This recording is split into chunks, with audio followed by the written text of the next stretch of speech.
everyone. Welcome to Cinema Club. Bienvenue. That's French. That's not the right language, but welcome. Here we are. This week we're doing A Woman Under the Influence, 1974 John Cassavetes film. Not to be confused with his son, Nick Cassavetes, who famously did The Notebook. This is the OG Cassavetes filmmaker. So I picked this movie because it's something I've been hearing about forever. I feel like everyone brings it up in their letterbox pick. It's always, 3 movies you've heard of and then A Woman Under the Influence, which I hadn't heard of until a couple years ago, maybe. And I've been hearing how great Gena Rowlands is in it. It's supposed to be like one of the greatest female performances of all times. So I just felt like I had to get it over with and watch this GD movie, and I'm glad I did. I'm glad we finally watched it, and I'm really excited to talk about it. So welcome to Cinema Club. We have Steve, we have Jason, and we have Marina. Welcome. Okay, first impressions. Let's just dive right in. My first impression, I'll go first. My first impression was, I'd say my general first impression is this was like a train wreck that I could not look away from. I felt it's unlike anything I've ever seen. It breaks so many rules of what cinema should be, a successful cinema should be. It doesn't really feel like it has the proper structure that a movie should have. But yet at the same time, I just felt like I could not look away. Like, I even thought the pacing might have been a little slow at times, but I still was glued to the screen. I just had my eyes glued to the screen. I literally would try to go do something and I would find myself just staring at the TV in front of me, not wanting to leave, because I really did not want to miss I didn't want to miss a single second of what was happening with Gena Rowlands' character Mabel, or what was happening with Nick, Peter Falk. I just thought the 2 performances were incredible. And there's so many things to talk about performance-wise. What does the title, A Woman Under the Influence, mean? I would love to ask everybody about that. But let's just get into first impressions right away. So who wants to go first besides me? I'd be happy to go first. Okay, you go. So this is an interesting film. I'm glad you picked it. I liked it a lot. Well, I had so many first impressions. First off, before I get into, all the things I felt about this movie, I want to say that this movie came out in 1974, and we have done a lot of movies from 1974. Because I was thinking about it, like, this came out in 74. Like, what else came out in 74? And I mean, I'm pretty sure, I don't know if we did Godfather 2 or not, but I have a little list here. I should have been like a little bit more prepared. But like the movies that we have done from like 1974 so far, I believe we did Blazing Saddles. I don't know. I know we did Young Frankenstein. Also keep in mind The Conversation. Bring Me the Head of Alfredo Garcia. At least those, just for starters. Also, this came out the same year as Chinatown. So this is like a movie that is surrounded by a lot of movie that's just like, linked into like the icona of like American cinema and like the golden age of cinema, or silver age. I don't know, whatever the 70s was, but a lot of like really raw acting and filmmaking and just like really powerful stuff. And so I was just thinking like, wow, this thing is like next to a lot of really great performances and really great storied actors like Nicholson and Pacino and Hackman. And I always hear this movie mentioned, but I never hear like, Gena Rowlands mentioned in it. I was like, that's really odd, man, because she is fantastic in it. I mean, she's amazing. And Michaela said this is like, kind of a storied performance or whatever, but it's just not one that's pushed out there. And I think that might be because of the subject matter. Because, this lady's dealing with mental illness, and maybe a lot of people are uncomfortable watching this film because of that. Those were my thoughts, at least. This thing it wasn't so much difficult to watch. I can see how maybe this was more difficult to watch in the 70s, but I have seen a lot of movies and shows and TV shows that have dealt with mental illness, especially like more recently, like in the last decade or so, at least in the last 15 years for sure. So it's something that's talked about more, something that we have a better understanding of. With that said, maybe because we didn't have a great understanding of it, I really kind of hate the way everyone treats her in this movie. I mean, maybe they didn't know any better. I wasn't alive in the '70s, so I don't know. But you know, the husband is problematic. The mother-in-law, her parents, everybody. I feel like everybody, the town, all his friends, like Mhm. no one is like really sympathetic. And he does say early on in the movie, like he goes, "She's not crazy. Don't say she's crazy. She's just unique. There's something with her, and I don't know how to explain it." And that got me wondering, like, was she always like this? Like everybody walks on eggshells around her, and they're not really sure, like, how to deal with her, and she doesn't know how to deal with people. And Mhm. I don't know, maybe she's like autistic, also dealing with like other mental health issues, and it's just like nobody really knows what to do with this woman. We don't find out what happens to her like when she's in the hospital or anything. So I don't know. But I really did like this movie. I liked all the performances. Peter Falk is fantastic in this movie. Like this Mhm. maybe one of the better performances from him as well. He's just great at sort of holding, um, the supporting role in this thing. He's just really Ematic. Is that the word? He's really like ematic, and so is she as well, like Gena Rowlands.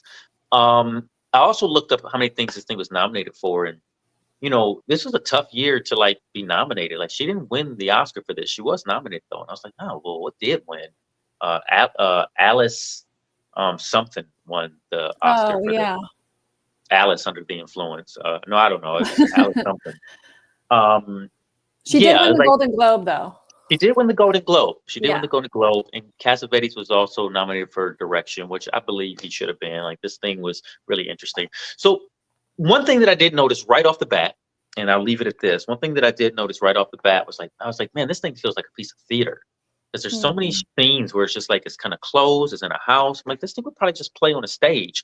And the camera stays on one character for like a really long time, even when they're not talking, or like when the, like side characters are talking. Sometimes they just stay on the main characters. So, and I was like, Mhm. this is interesting, and they stay in character so well. I'm like, man, this thing probably had to be really difficult to perform, and like she's in it, and like this is playing like crazy. I don't want to be dismissive, but playing like someone that's like crazy, it's really difficult, and it's a Mhm. fine line, and she's so brilliant at it. It's like and she there was no YouTube back then, so she probably had to do some serious research to Mhm. handle this material. Then I looked it up, and I found out that Cassavetes wrote this thing for Roland for the stage, for theater. Mhm. And she said, I don't think I can do this 8 times a week. Like, this is really challenging stuff. So then he converted it into a screenplay and made it into a film. And I was like, that makes perfect sense. So those were all my first impressions. And I'll say this too, just before we get to it. I know we will, but the build up to the end when she's coming home from the hospital, I'm like, this is going to be disastrous. All these people in the house. There's no way this ends well. And I like just very nervous and just waiting for it. You know what I mean? But other than that, yeah, those were my first impressions. Okay, thanks. Let's go to Steve. Okie dokie. I'll keep mine short and sweet. My first impression. So this is like my second time trying to beat the films. I tried to watch it the week before, but I was watching that way too fast, like 2x speed. But like this film, and I definitely believe, especially after watching it a second time, like it was done intentionally and on purpose. That like it is, it is like hard to watch. Mhm. It's like it makes you uncomfortable in many ways, but it also makes you confused. Almost like if you're like, I don't know, like a voyeur, like being voyeuristic into the life of this woman and trying to be like understood. And you yourself, at least I did, like was trying to just put the pieces of the stuff together. Because I was like, is this guy trying to be helpful? If he's just trying to take advantage of her, like all these things, like all these mental battles that you go through it, like it's quite an impactful film. And I must say, I know we're not necessarily in that particular topic, which is in first impression, but like her performance is outstanding. It's Mhm. uh it's really impressive when like someone can like play.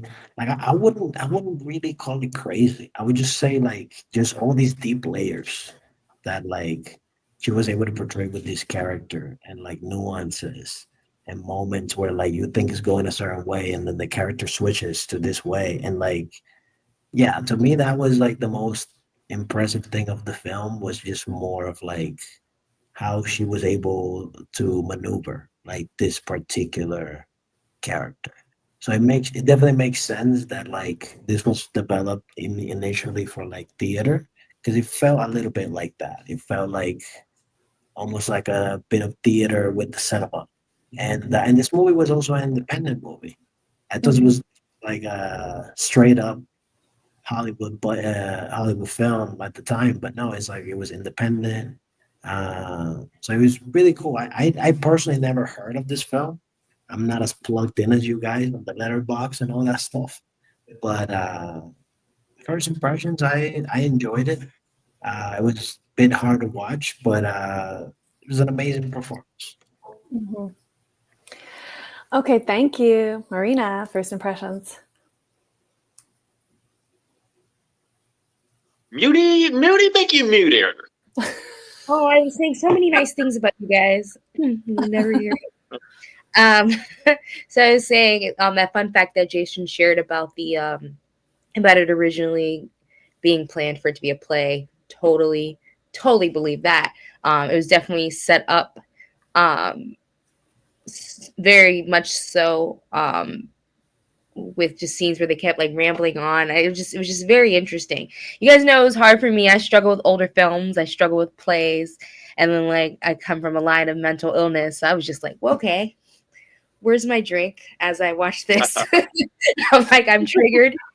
My ADHD is also just hard for me to focus. Like when they would kind of ramble on. Felt interesting. Like the artist in me was like, that must have been so cool, because I definitely feel like there's some scenes where not necessarily improv, but like it just seemed like they were just having a good old fashioned time and not really. I just don't feel like it was a part of the movie, but they kept it. I don't know if anyone else feels that, but Mhm. um, and so the artist in me was like, that's so cool. I just imagine being back then in the 70s, just hanging around with your buddies. They probably have all done like plays together and know each other, and just like it just felt like a cool vibe. But like the watcher was like, oh gosh, when is this scene gonna be over? Like, let's get back to her performances. I have to echo that. Like she did an amazing job portraying it. I can't tell if like she was portraying maybe being bipolar or like borderline personality disorder, but just a very interesting, really interesting thing. And it's just very interesting that she's played someone who's kind of like losing their mind, a couple times, and she Mhm. actually ended up, I think, passing away from um Alzheimer's. Yeah. Mhm. yeah. And it was just like, man, it was just like a weird moment I had where this is so interesting. But I think it's the youngest I'd seen her too. So overall, despite like the challenges for me to sometimes focus on how older movies were written, um I still really think the concept of a woman struggling with her mental health in that time, what she had to go through, um, not necessarily having enough support, and there only really being like one band aid for that, just like lock them up, like not really having Right. all that proper aid, and then not even having like all your rights as a woman in the moment too. So yeah, so many layers to what she was actually putting on, and showing to us. Um, it was a good message for sure. So I have some questions for you guys and your impressions on certain things. And this is a good jumping off point because you were saying, Marina, that you're not really sure if it's like bipolar, borderline personality, what it is she's suffering from. And I think that that's such an interesting thing. Like we obviously know, like Jason was saying, that she's crazy, like quote unquote, crazy or whatever. She's obviously suffering from something mental. I also wondered if, yeah, maybe she was autistic and there weren't like the proper tools or language to diagnose someone back then. But I don't think it was just autism. It would it's obvious that there's something else happening. I mean, it seems like she's having a manic episode at the beginning when she goes to the bar. She takes home a random man. So maybe that is bipolar. But I think that the title of the movie, A Woman Under the Influence, is so interesting and leaves it open to interpretation about what that means. I think that there are different ideas, and I don't think one's right or wrong on what a woman under the influence could mean. I think normally when we think under the influence, we think of drugs or alcohol. And yeah, she drinks in the movie, but it doesn't seem like she's an alcoholic, and it doesn't seem like these problems are coming from alcoholism. Even if she is an alcoholic, it doesn't seem like these mental problems are stemming from just that. So I'm wondering how you take that title and what you think that she's under the influence of. So if anyone has thoughts on that. That is a great question. And when you put it that way, it makes me reconsider it a little bit. I think maybe that's the point of the title. Like, we don't really know what she's under the influence of. I mean, she could be under the influence of a great many things, and it's never really like diagnosed. They don't tell us what's going on with her. And it is the 70s, so maybe they don't even truly know, or, I mean, and a lot of the diagnoses for like these things are relatively new, and we're still figuring them out. We're still figuring out how the human brain works and how it breaks and how it fractures and how it heals and repairs, and what medicates it. I think maybe this might be sort of like when Cassavetes wrote this, maybe as a testament to people who have these type of issues in their families and whatnot. This is also a story about family, Very much so. and so I think maybe he's trying to say, like, if you recognize this in your family, like there's something going on, and we don't exactly know what it is, and we can't diagnose it. I don't know. It's weird. It's just got me thinking about a lot of stuff. It's a lot of things, and she is on the alcohol, and she's trying to like not self what's it like self medicate herself. She's trying to be happy. She's like, I'm gonna do all the things that make normal people happy. I'm gonna try to have a party.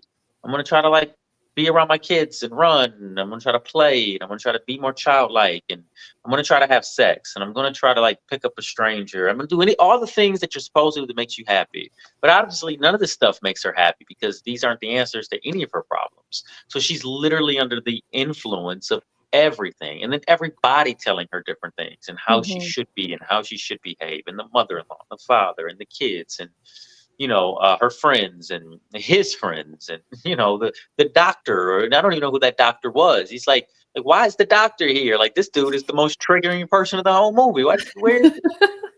I don't know. So that's my answer, at least. Mine kind of ties into that too, just like maybe the influence of like society and how it impacts you if you're going through different mental health issues, but you're being told that this is how you're supposed to act. And that's why I was kind of leaning towards her perhaps struggling with being bipolar, is because like the highs and lows were so intense. She was like, why are these kids here? Let's go to the park tomorrow. Like, she just was like, it was just like, she hated and loved things within seconds. And, just I grew up with someone who struggled with that. It was just definitely very familiar. And then also like in our home, my person had to like also try to like live up to like the religious standard that we lived in. So I could definitely see in the 70s, you're told this is what a wife does. Like, she cooks spaghetti, she's nice to all your friends, she takes care of her kids. And it's just like she was struggling so hard, but just like struggling to just be this image, but like not lose it. Like, it was so I definitely think maybe the influence of society that's where I take away from the title. Yeah. What about you, Steve? Any thoughts? I concur with Marina.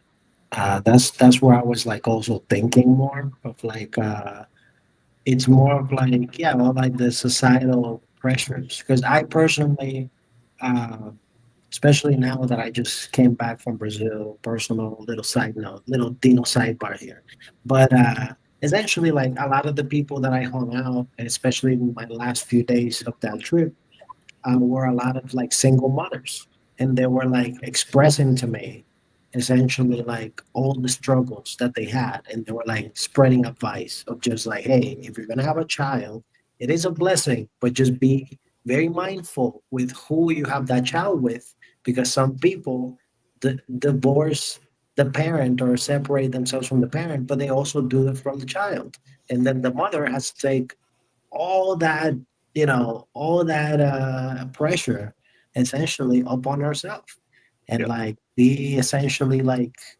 trying to also have a regular life, but also trying to raise a child and trying to do all these things. So I just feel that like mainly relating it to that, I felt like more that it was, yeah, like a lot of societal pressures, because sometimes you do your life and then you wake up and go like, oh my god, like I have children and I have this and I have that and I've done this and that, and it's just like, you have like that existential crisis moment of just like everything is hitting you all at once, but you still feel like you haven't lived life enough and you want to do other things, that these other things might be on the way. And that's how I felt that she was more under the influence rather than like the alcohol necessarily and things like that. Yeah. Wow, I love all this.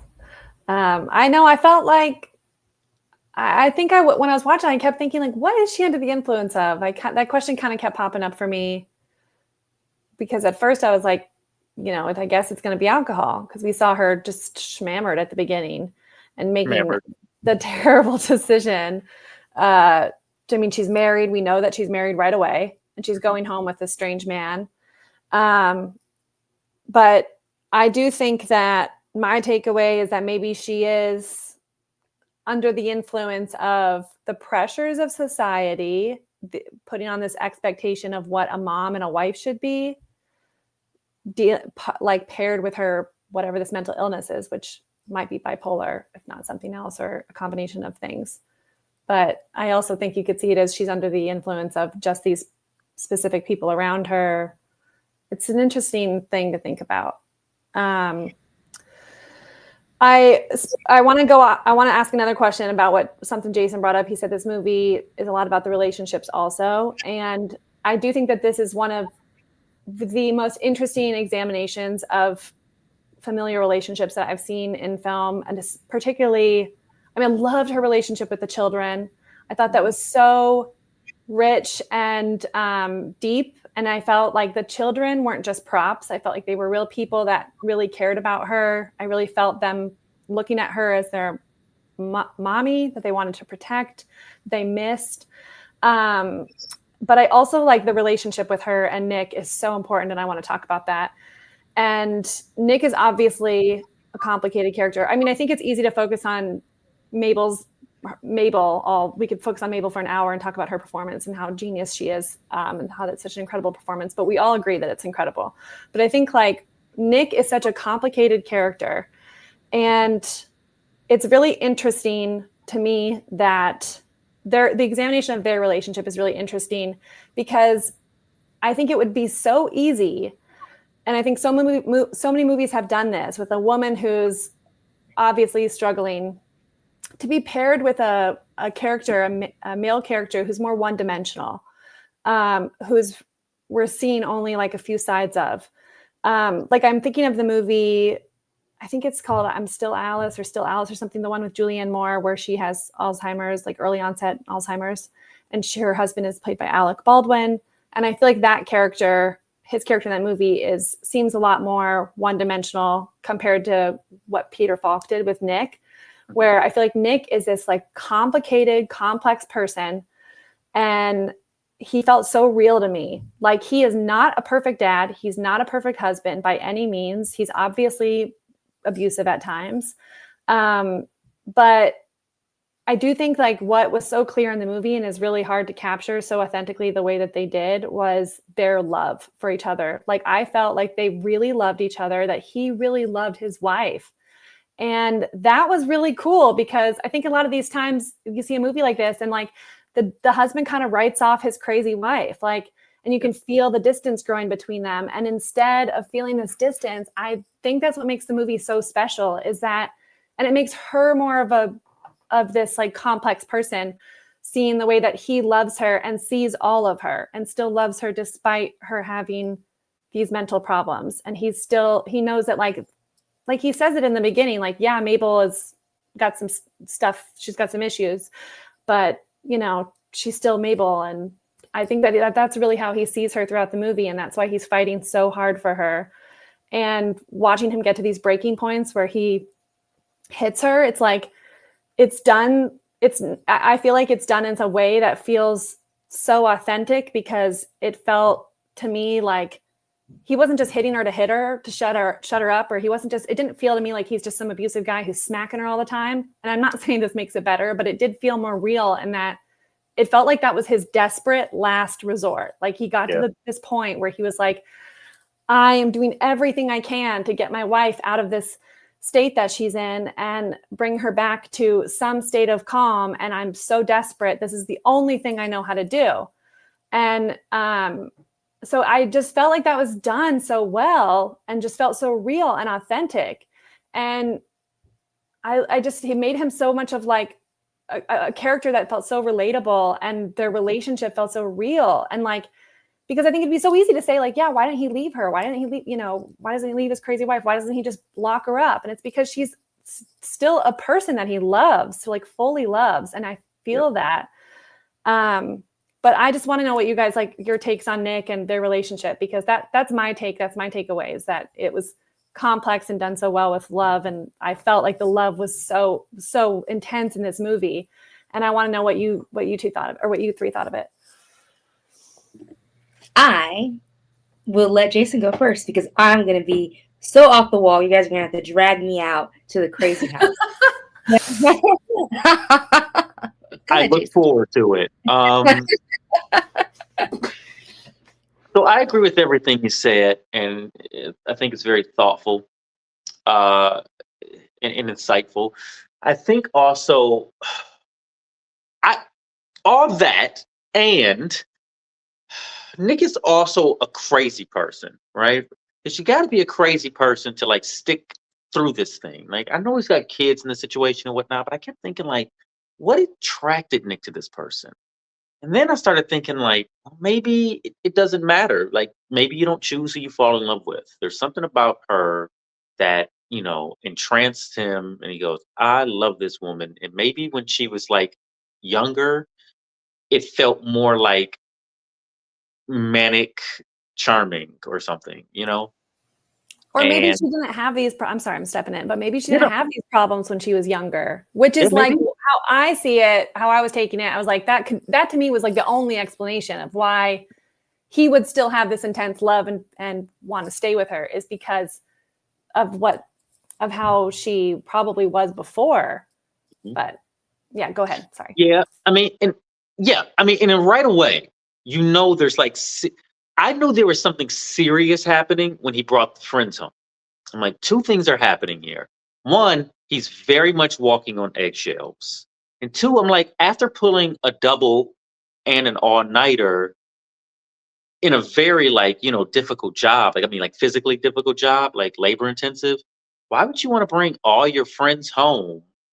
Like, don't you just want to go to sleep, or like just enjoy your wife or your dinner and go, like, why do you still need to be stimulated? And I'm like, he's walking on eggshells. Something's about to happen, because he's like, and I kept noticing he's bringing people around, I think for his own protection as well. He's always wants people around because he's like, she's going to go off and I kind of need a buffer, or a witness or something, like, I think that's what he's afraid of, having, dealt with this all day. And he's walking on eggshells this whole movie. And, I guess I kind of know what that feels like. So I was just kind of like looking through his perspective in that way. But then like at one point, Nick like kills a guy, right? And we never really get to the bottom of that. Did Nick push that man off, or did they purposely leave that out? Okay, he did. It's because I also had the same thought. I rewound, I watched it again. It's suggested that he pushes him. It's edited in a way where you could interpret it as he pushed him or not.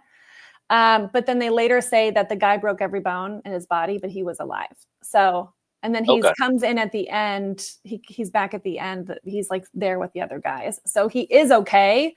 But I had that thought too. I was like, what is this?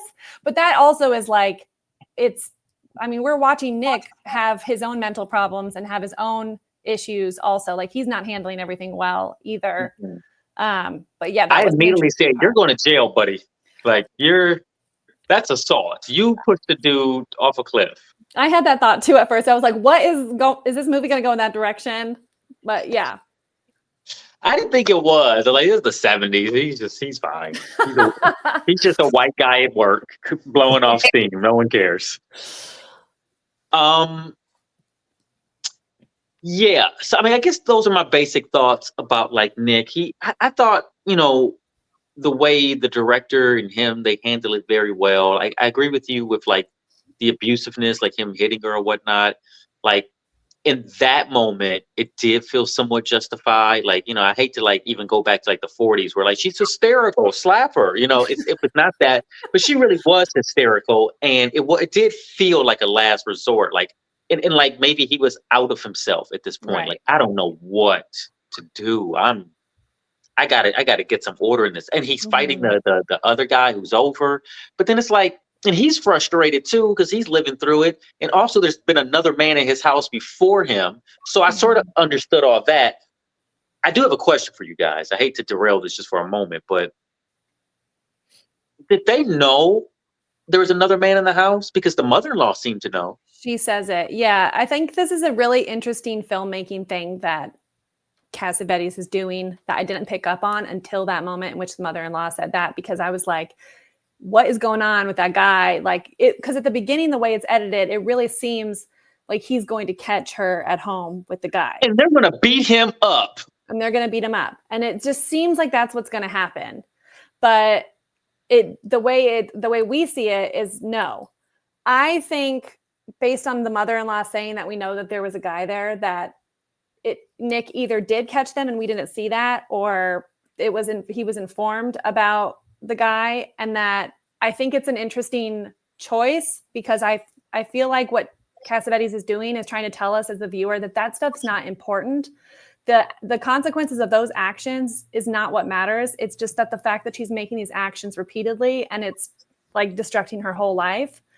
And I'm saying that like, it's not about that affair. It's not about that because it's probably not the first time this has happened. Right. It's just like one more element of her slipping, her health degrading, which I thought was so interesting, the way that it was revealed to us, that it was just like the mother-in-law just saying like, yeah, we know you had another guy or a guy home, as if it's like, this is something that may have happened before. Just the way that like, I thought it was really interesting the way that Nick says at one point, or I think actually Mabel says it when she says that this is the first time he's hit me or something, after he hit her the first time. And she's like, this is the first time it's happened, when she's like calming down.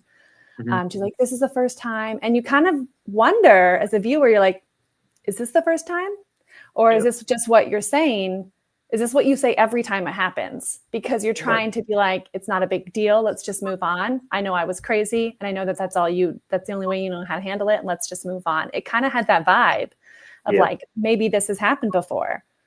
At least enough that both John and I were like, I think this has happened before. Like, I think she's lying to herself and they're just kind of agreeing, like, this is how it is.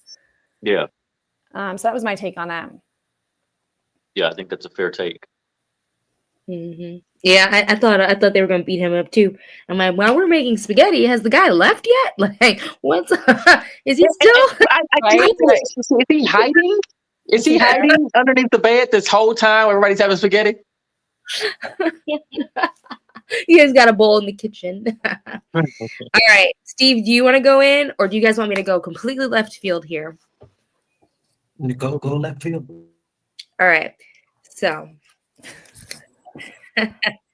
I at first loved Nick. I was like, oh, he loves her, but I don't know. So first of all, I'm gonna go this way. Tell me if you guys thought about this or not. Did you guys see any hints or notes that she may have been like sexually abused by her dad? Did you guys get any vibes like that? Or am I alone here? Oh, I didn't even think about that. I didn't So I get sexual abuse vibes, but I did feel like she felt close to her father. But there was a weird thing Oh, 'cause between her that and her scene father where for she's sure. sitting on him. Yeah, I forgot about that. was Yeah, supposed that to was like a weird scene, and I totally forgot about that until you're bringing it up now. But we both, I remember John and I were watching that, and we're like, "What is going on here? What's he's like, happening?" go sit with your mother. And so I went on the internet after the movie because I was like, I've had some trauma in my life, so sometimes I can jump the gun on like bad parents. Right. But it's a discussion on whether or not the movie hints a couple times that there may have been something. It was never admitted. That being said, I do feel like her problems came from her youth. And that also being said, I feel like when you were abused, unless you check on it, and obviously she's not doesn't have a handle on her mental health, you attract abusers. And I think that in a weird, twisted way, Nick is an abuser. And because I feel like he wanted her to be in that state because even though she left to go get help, when she came back, he was just like, no, do it. Do the weird noise thing that you make. Like, and I just feel like he just like was in love with the idea of her to a point where he prefers her in her weak state. And I Mm. and some angles it's like, wow, how did she find someone who like loves her this much? But on the other hand, it's like she found someone that wants to keep her in the same exact space that she's in, just where he can be entertained. And like and he really lost me when he said he would kill his kids just so if she would leave or whatever she was trying to do. Like, and it's just like, oh, okay, you're sick too. And it's like, Yep. I I don't know. I was rooting for him for a bit because I was like, man, maybe she hasn't always been this way, and it threw him off, and he's trying to cope. But I personally think he liked her just the way she was in that space, and it worked for him because of his That's a own hot issues. take. Yeah, that's just I thought me. the same It's so thing. interesting. It's so interesting. I thought the same thing. I didn't think I hadn't considered, I mean, that well, no, I just say I thought the same thing, but I hadn't considered it the way that you said it, which is really interesting. Let me gather my thought. Go ahead.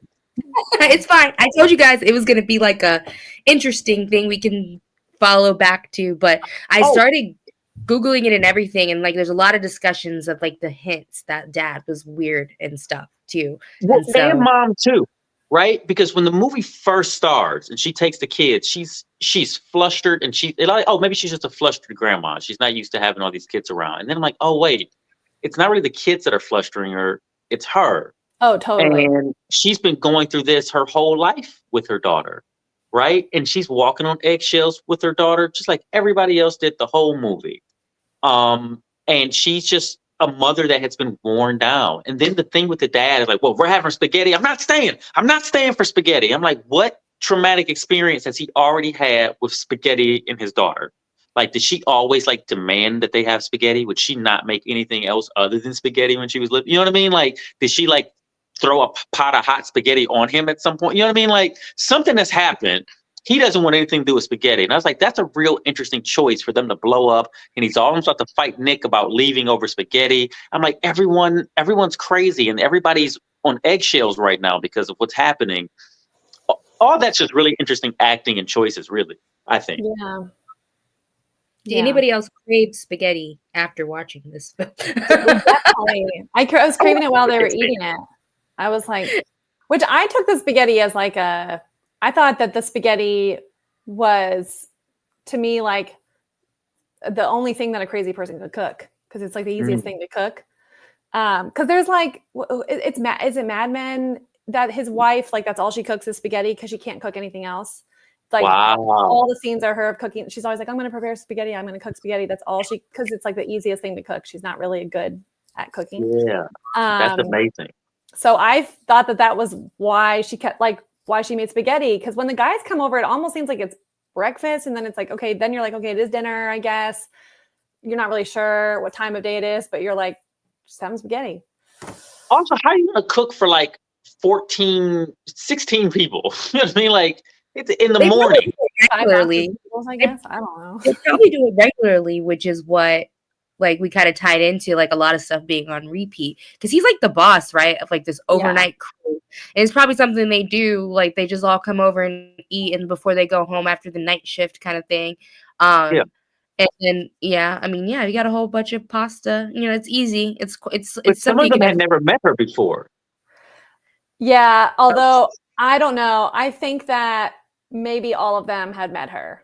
I You feel think like so? that, yeah, because when she talks to the one guy and he's like, I was here 2 weeks ago with my wife, Right. remember? We danced. And then she's like kind of at the other end of the table. She's talking to that one guy and she's like, you have the most handsome face. You have the most handsome face.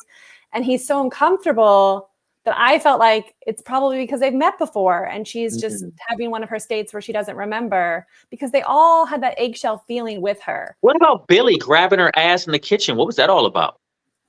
I think that the 70s. they probably slept together last month. Like, I just low-key. like the 70s. Like they're just like, meh. That was Best line in like the whole movie, by the way. They're at the dinner table, and she says, she's got all that ass. Oh yes, God. I laughed so much when she was like about that woman. She was like, your ass is huge. Your ass is big. It's gotten so big. Man, Yeah, she that went was and great. he goes, all asses are nice, Yes, the fat ones and the small ones.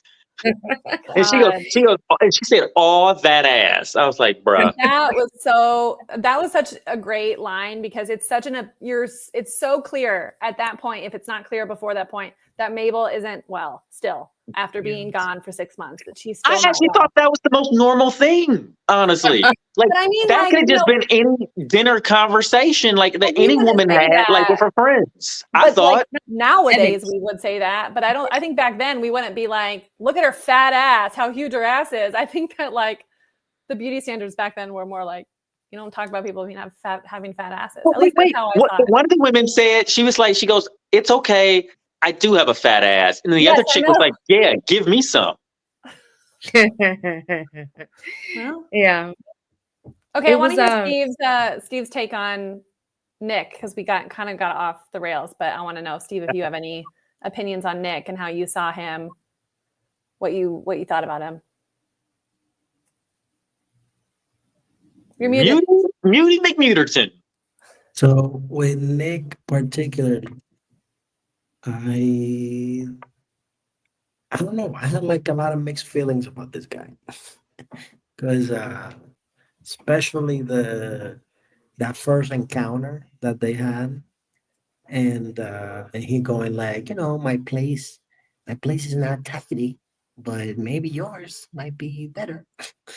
And I thought like he was trying to be helpful, but at the same time, when he was like maneuvering in the house, I was like, bro, get out of this woman's personal space. Like I was like feeling creeped out about this dude's behavior. And then just the dynamic of just like the kids, and then that was also like part of the confusion that I was having, because like she was basically like first attracting him a little bit, but then she was just like, going through her emotions and stuff, and he took advantage of her basically. And then later, she's kind of confusing him with her husband. Uh, Wait. and We're talking about Nick, the husband. So oh, I think you're talking about the other guy, which oh, I'm also we could talk about him because that was an interesting character. But we're talking about She Nick, did the husband. call him Nick, so maybe She that's did why. call him Nick. That's right. She did call him Nick. Nick 2.0. Yeah. Nick 2.0. But we're talking about Nick 1.0.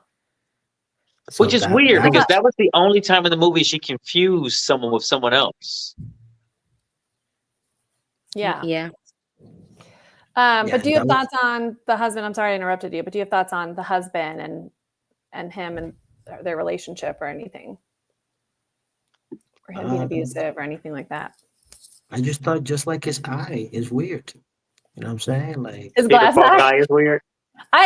Listen, every time Peter Falk is on my screen, I'm like, how did this man? He had a glass eye in the 70s and he was such a successful actor. It is wild to me. It's wild. I thought Colombo. the same thing, and I think it every time he's on the screen as well. I can't stop thinking about it. I'm always like, that's it. Where's his glass eye? That's it. That's it. That's it. I can see it. It's not moving properly. Like, Oh, so that wasn't a character choice? no, that's his. He No. really has a glass eye. He had a glass eye, Peter Falk can pop that and baby he has out an and put it back amazing in. acting career. I mean, he's an Yeah. amazing actor, but still. It's crazy because I didn't know that for years. I mean, I knew Columbo, and I never knew for years that Peter Falk had a glass eye. And then John There's no mentioned the actor movie with a one glass time, eye today. and I was like, no, nobody has a glass eye. It would be such a Not thing. to be like, glass. you have a Can you glass eye? imagine being on a CW show with a glass eye?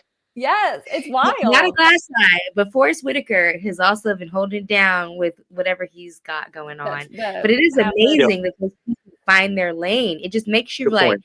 makes you want to kick yourself for like all the times you didn't get new headshots because you gained like 15 pounds. I know. And meanwhile, Peter Falk's out there, like, first of all, he's 5'6". Peter Falk is a Oh. tiny little white man, and he's like got a glass eye, and he's going out there and he's like, one of the most successful detective shows of all time. Like, wild, crazy. I think that every time I see him. Speaking of Peter Falk, because we're talking about it, I want to just mention, since we were talking about how this movie got made and how it was originally a play that, Gena Rowlands said that she didn't want to do every night, so it became a movie. Some other fun facts I learned about this while I was looking it up was that Cassavetes was having a really hard time getting anybody to screen this movie. He personally brought this movie around to a bunch of theaters and like begged them to screen it. And it actually, the only reason that it ever was made was, one, Peter Falk put so much of his own money into the movie, helped fund it himself. Oh, wow. And I think that it's ironic that like he believed in this movie so much, put so much of his money into it, and then it wasn't even nominated. But Gena Rowlands was. I think that's kind of funny. And he's fabulous. And then the other reason that this movie was successful was because Cassavetes and Scorsese somehow knew each other, and Scorsese was premiering one of his films. I can't remember. Oh, God. In a film festival in New York, and he basically threatened to pull out his movie if they did not show Cassavetes' film. So that's the only reason that this movie saw the light of day and got to be, and that we know of it now, is because Scorsese put his, word behind the movie. So that's pretty cool. Wow, that is pretty cool. I love fun facts like that, learning about. That's a fun one. I wonder what the Scorsese film was. It would have been around 74, huh? Yeah. Would that have been Mean Streets or something? I think it was Mean Streets. I do think it was Mean Streets, actually. I think it was Mean Streets. Well, I just quickly Googled something. I don't know if it was the 1974 Canes. Trying to see. I thought it was a New York Film Festival, but it could be. Oh, The Conversation came out in 1974. Side note, sorry. Yeah, I said that when we started. Did you guys already do The Conversation? Did you guys already do that one? The Gene Hackman Conversation. Did we cover it here before my time? I love that movie. Like maybe just before you got here, like a few months. That's a great one. I do want to, you mentioned the ass line, Jason. You said that was your favorite line. Yeah. I want to tell you my favorite line and then talk about the movie, and I would love to, or talk about the end of the movie, and I would love to hear your guys' favorite line or favorite moment. But my favorite line was the end when after she comes back from the mental hospital, which the way that whole thing was handled was just so brilliant. How everyone was just walking on eggshells around her, the way everyone acted, trying to be normal, not, Nick's character messing up by having a party and then realizing that it was a mistake, which again, he's not a perfect person, not a perfect dad, not a perfect husband by any means. And he's like constantly making mistakes because of course, like as soon as you see that there's a party happening, you're like, as if you were like, this is going to be awful. Please don't have a party. That whole thing was just so interesting. And I loved when she said at the dinner table, she said, I don't know how to act, or she said something like that. And she says, I don't know how to act. At the hospital, everything was done for her at the hospital, which she says, like, I woke up, they gave me my medicine, then there was therapy. Like she kind of mentions that she doesn't really know how to act. I thought that was so interesting. I've spent a few days in the mental hospital when I had a breakdown when I was in my early 20s. I was 21 years old. And it's a very surreal experience going from the hospital to real life, because you are in this weird world, this weird bubble where you're having medication fed to you and you are told what to do, told what to eat. You don't have to think about what you're wearing. And then you're suddenly out in the real world and everything feels like big, and you feel like it's like right in your face. So I thought her performance was just so brilliant in that moment. It felt so like, yeah, she felt like this kind of like precious little person that everyone around knew was precious and was afraid of breaking. And she felt like she was afraid of breaking too. That was so interesting.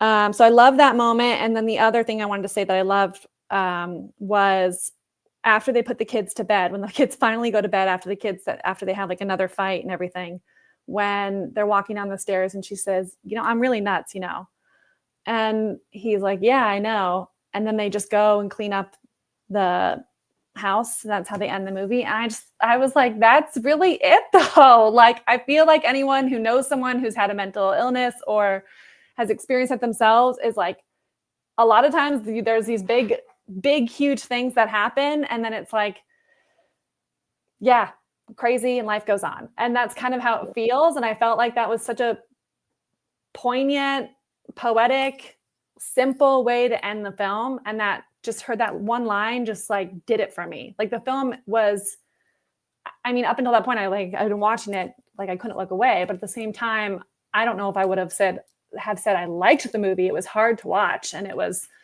not necessarily super enjoyable, but that line kind of tied it all up for me in a way that made it feel really real and really accessible. And so I really liked that. It does feel really real. And so I question, Cassavetes wrote this, and the guy's name is Nick. Isn't his dad's name Nick? I don't know. I know his son is Nick. Oh, okay. I was thinking, like, is this like a family thing? Is he like telling on himself? Is this like is this his son? Is this, or his dad? Or is this, you know what I mean? Like, did this happen to him? Is this close to home?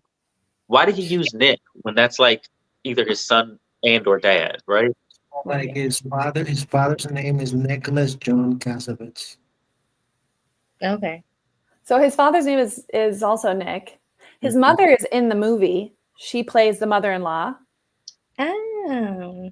And cool. his real life daughter is the little girl that runs around naked. Their daughter that Oh wow, takes her clothes off and runs around naked. So that's his real life daughter. I guess that would make sense. So I wouldn't be surprised if there's some insight there because, like, again, being a child on the child end of this, like, while it is pretty poetic that they going down that stairs and they're just like hee, those poor babies in the bed, like, had to live through this entire 6 months to when they were little, and I just couldn't stop being angry about it. Like, I don't really have a favorite line, but I have like this very like funny favorite part, which is shocking considering I'm like protesting in the street about parents needing to do better. But like, but when they're at the table, when she comes back, I think the spaghetti like falls on the little girl, and I think it was an accident. But I know exactly what you're talking about, and it looked like it was an accident, especially the way the girl reacted. She was like she was, they kept it in there. I was just like, what? This poor baby girl. I did like this like spaghetti. It was just kind of full circle that the spaghetti falls on someone. And the spaghetti fell on that dude in the beginning. So maybe it wasn't. Like, it may have been an accident because they kept the camera on him. He's not a featured player, right? So they kept the camera on him, and everybody's sort of like laughing and making fun of him. And I think the director's probably like, do not cut away from this guy. Let all of this happen. He's clearly truly embarrassed that he dropped the spaghetti on himself in a movie, and it's great. I love that scene so much. But those babies had my heart through every step of the way. Just like it's somebody's mental health, but it's these kids' childhood. And it's like, and the daughter won't go to her when she first comes home. Yeah. That was the most heartbreaking part of the whole movie to me. God, that scene was heartbreaking. That scene, and you could tell too that she was like when she's first like with the kids and kind of touching them, and you just see that she wants to like really grab them and squeeze them, but she also doesn't want to break down, and she's trying to stay calm because she knows that if she starts feeling really emotional, then she could have an episode or whatever. So she's just trying to be chill with the kids, but the kids are like wanting more from her and she's wanting more. And that is just heartbreaking. It's hard. Yeah. So I'm curious, like, it was with the times where there's no medication for it. It was just this a 6-month going somewhere and they're just like doing electric shock therapy. Like, was there nothing to help stabilize? Because funny enough, when I read the description of the movie, I thought the movie would be based on the title that we kind of dove into. I thought it was going to be like half of like us seeing how she is without medication and then another half of with her on medication. And like I thought it was gonna kind of dive into like what medicine does to us. Like that's where I thought the movie was gonna go. So I'm just sitting here waiting for her to go get help. And like in reality, there was like it almost seems like there was no help to be given. Like at the end, Right. like it, yeah, which was I all. guess Well, it if would this have been helps like, at all, 1 year later, One Flew Over the Cuckoo Nest comes out. Okay. I think it would have I been don't like think- lithium is like, I think that would have been probably the only thing was lithium and then electric shock therapy and then Yeah. severing the lobes of the brain, lobotomies, which I don't think they were doing maybe at that point, but they were doing, I mean, they did it pretty late. So, Yeah, that's why. Steve, what about you? Do you have a favorite moment or line? Line, not much besides eat the spaghetti. But I would say moment. I honestly will say just how the film starts because both times that I watched it, I was just like, "What is this?" Like it's such not a traditional way to start a film. I'm so used to like opening credits or things like that, and this was just straight up dudes in the water working and all this stuff. And I was just like, "Is this the right movie? Like, am I?" I had the same thought at the beginning. Totally.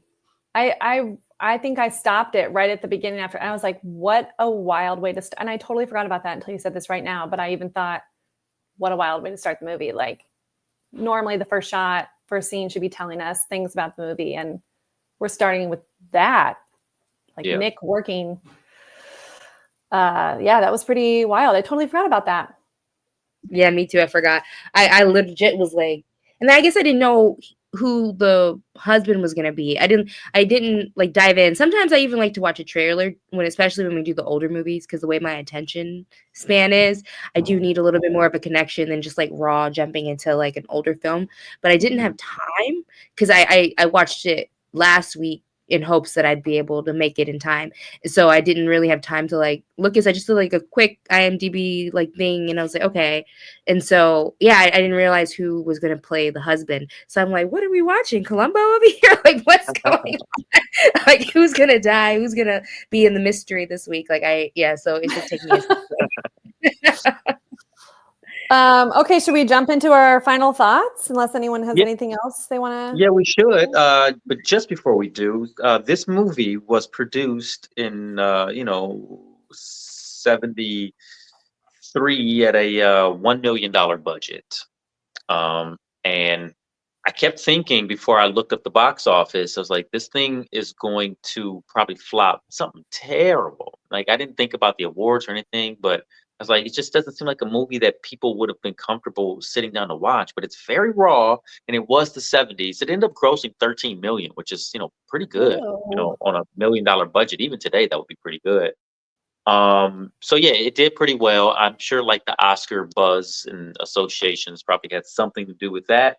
And it's probably made even more than that since. I'm sure this movie's been played at retrospectives and all kind of stuff since, and it's probably grossed some, residual box office affair. But yeah, so this movie did well. Cool. Wow. I'm surprised to hear that. I also thought that it would have been like a sleeper hit or maybe a flop or whatever, but that's interesting. Okay, I'll go first. My final thoughts. I'd say that this movie definitely left its mark on me. I understand why people refer to it, especially as an actor. I think it's certainly one of the greatest female performances I've ever seen, and just really stunning, careful, sincere work of examining a mental illness, mental breakdown, and just stunning performances from both of them.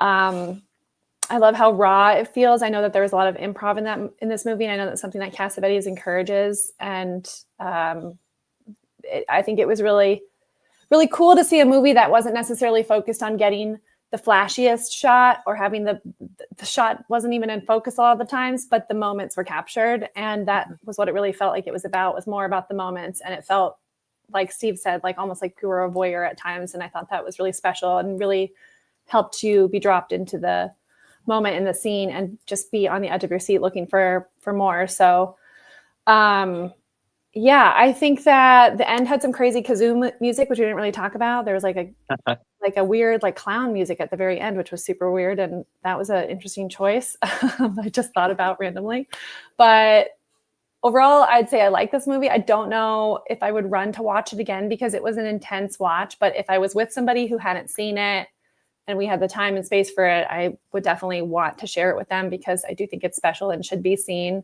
especially if you're a lover of cinema, if you're an actor or somebody that just loves like good character study. It's something to not be missed. So yeah. Absolutely. Jason, you want to go next? Absolutely. I agree with all of that. Yeah, I would recommend this thing to actors, filmmakers, cinephiles, and a lot of other people. You know, if you want to explore like something kind, I don't want to call it dark necessarily, but you know, something that's dealing with mental health crisis, like therapists and psychologists might want to check this thing out as well. You know, if you study that kind of thing.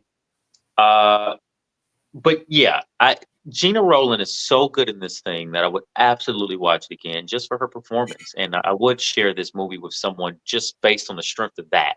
Because and I am going to watch it again on that performance because it's just I can't see myself playing this. You know, this is really rough territory to go into, and she does it so well.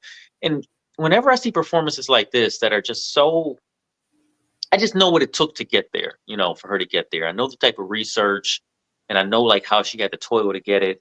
And I know a lot of actors' jobs today are made a lot easier with the internet, you know, and you know, having those resources and YouTube and you know, being able to watch behavior and not have to go out and look at people and study humans, you know, who go through this type of thing. Um Cassavetes did something really interesting. It feels very raw at times. It almost feels a little guerrilla. I love that LA is kind of a character and it's featured in this thing a little bit. You know, she's walking in Hollywood, and I'm like, I have never seen a parent pick their kid up off of Hollywood Boulevard off a school bus, which I just thought was amazing. Like just just sensational. Like, and because her mom is one of the crazy people, their mom is one of the crazy people on Hollywood Boulevard, and she's picking them up off the bus. Like, this is insane. I love it so much. Uh, yeah, yeah. So, and I recognized a lot of the stuff, you know, when they were driving past certain things too. And I just thought that was really cool. Even though it was the '70s, like I didn't know the exact spot, but I'm like, oh yeah, I know like the shape of that building, and I know sort of, you know, roughly where they are in relation to like, you know, the city. So that was like kind of awesome, and it feels like an LA people. The scenes that I like the most out of this thing are the scenes with so many people because it feels improv. It feels very, you know, improvised. And I think a movie like this sort of has to be free in order to be this good. Like with the actors that just have to like go for it, and the director has to trust them, and they have to trust the director.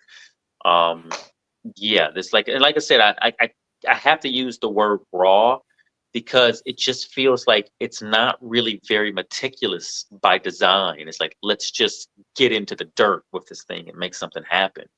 And I feel like they were very successful in that. So yeah, that's what I would recommend it to. Those are my final thoughts, and yeah, that's how I feel about this thing. All right. Steve, let's go to you next. Okie dokie. Let's keep it brief, simple, and amazing. Woman under the influence is not really like an easy watch. It's very confusing at times, emotionally grueling. You might get into the aspect of the character, or you might just be a voyeur, you know, just looking around and being like, "Hey, turn right instead of left." Uh, but overall, like you guys have said and spread, it's like it's a great it's a great film that, especially when I was pursuing acting or on my hopes to pursue acting, um, it was something that I would love to watch because there's so many amazing performances here that make it so real. Like it's like a film that has like powerful. Like I haven't seen personally, I haven't seen a film. Maybe plays possibly, but a film that explores like deeply like mental illness and love and vulnerability in this shape or form. I personally haven't seen. Mhm.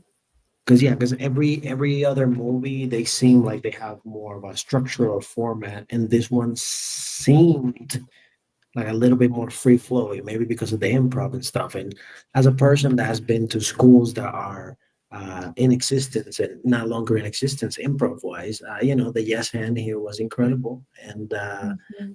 see the influence that the society has on a person in this day, especially when there's not the proper tools. I feel like if a movie of this caliber were to be made now, at the end of the credits, they will put, I don't know, like, hey, if you have mental illness, call this number, something like Right. that.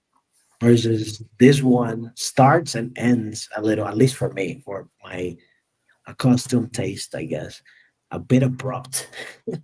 But that's Mhm. all how, people who are dealing with a lot of issues like that and they're getting like pulled left and right by other people might be feeling. So I feel like everything has been like kind of like purposely induced for like the viewer to kind of feel uncomfortable at times and feel all those things.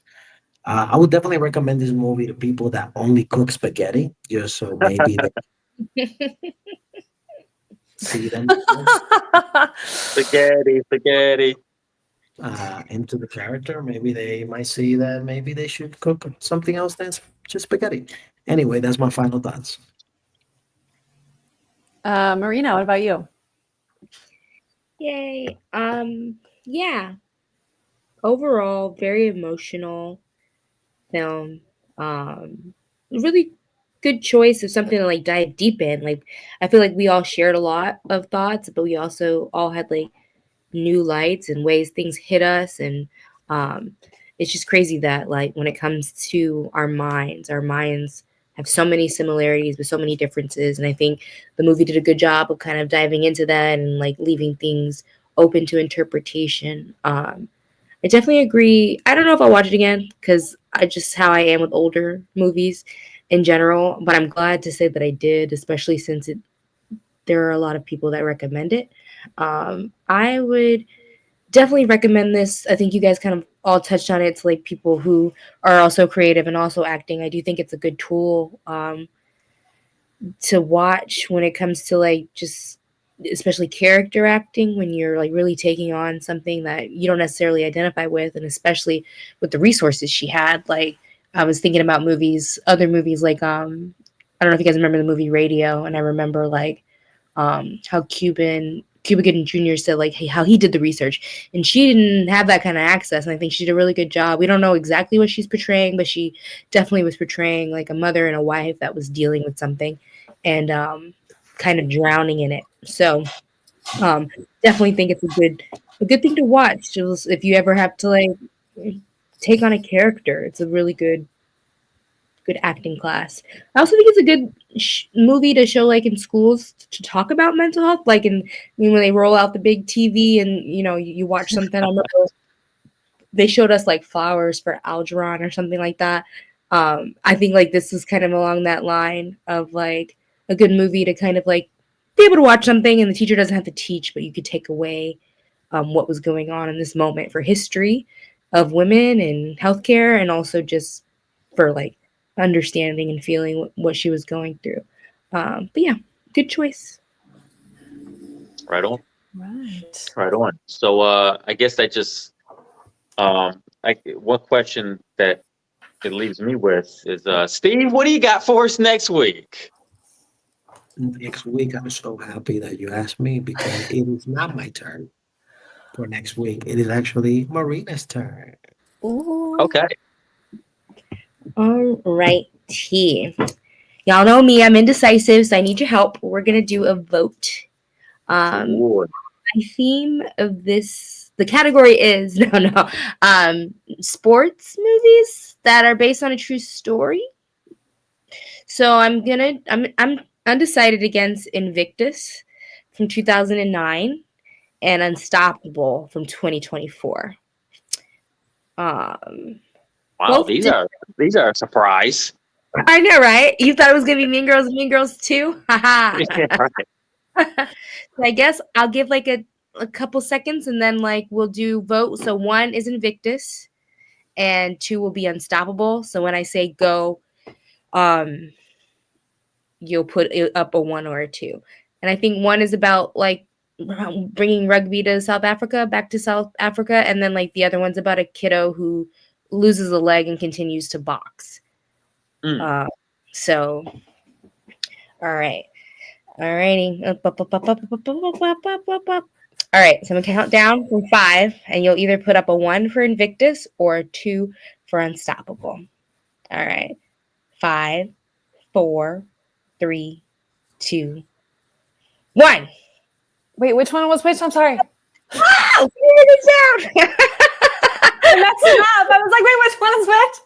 1 was Invictus, 2 was Unstoppable. Okay. Well, I guess, yeah, it doesn't matter what Steve says. You're on mute, Steve. All right, we're going Unstoppable. I was gonna pick 2 and Okay. Never heard of Unstoppable. I'm only slightly familiar with Invictus. I've heard of both. I heard good things about both. So. All right. There you So we begin. So for Marina, Watch Like Cry, for Jason _Eccles, for Michaela, I mean Steve Does TV. We'll catch you next week. Bye bye.